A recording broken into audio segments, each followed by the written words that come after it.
As we get to the point in the sauna where it's going to start to get really miserable, I want to ask you some rapid fire questions. So come with your answers as quick as you can, but once again, expect it's hot. I'm ready. I'm sweating. It's hot. Ooh. But what are the daily morning routines that are absolutely mandatory to you? I have a long freaking list, bro. Go. I'll go real quick. So I'm reading the Bible. I read one chapter of the Bible every day. I'm praying every day. I started to pray for specific people because that's helped me a lot. Yes. Anything I'm struggling with or anybody I see somebody else struggling with, I'm praying for them.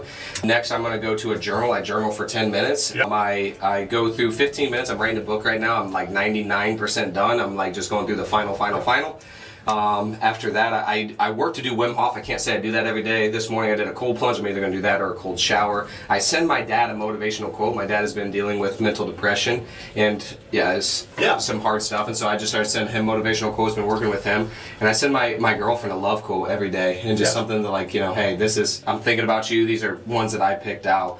I read 10 empathy quotes because something that I struggle with is empathy. And so I'm reading them out loud. So it just triggers my subconscious to where I'm just saying stuff. Connect with it. Yep. And then that's basically it. I love it. Favorite books? Favorite books, obviously Rich Dad Poor Dad. I'm reading Buy Back Your Time for the third time. Yep. Beautiful. Do you have any mantras, quotes that you like attach to super deeply? Yeah, there's one that I say all the time and it's going to be good. Yeah. I say that whether I'm in a struggle or whether it's like I'm about to go do something really fun. So if it's something fun, I'm like, it's going to be good. If it's something I'm like in some crappy stuff, I'm like, it's going to be good. I love that. And then, like, do you have a favorite type of music?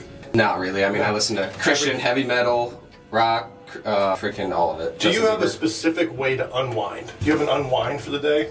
I usually watch a podcast. Yeah, that's usually the best way that I do it. Good business to unwind. I like it. Yeah.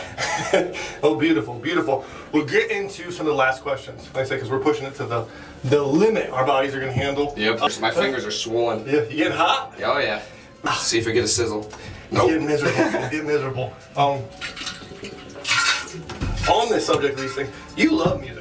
Mm-hmm. You love music. I love that. I love when you're playing music for us. It's a beautiful thing. It's one of my favorite moments from the year is you playing music and all of us singing. Yeah. It makes me happy. You also love travel. You're passionate about athletics and like I'm going to say that I mean your physique and taking care of yourself.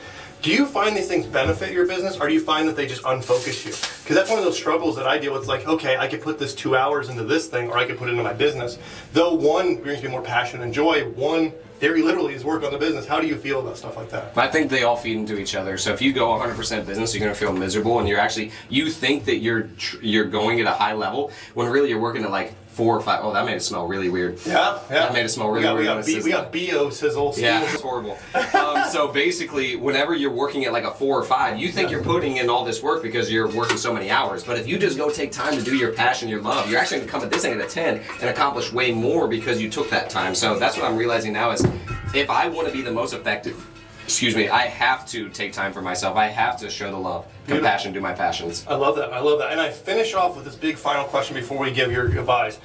What is LTD going to look like in 5 years?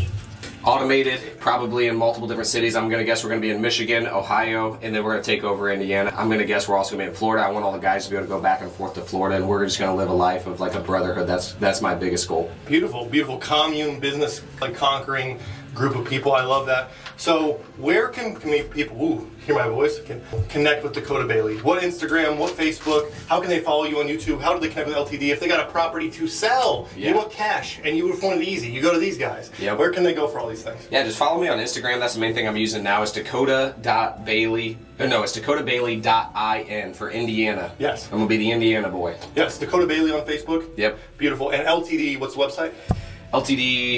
LTD-propertygroup.com. Beautiful. I'm so pumped for you, man.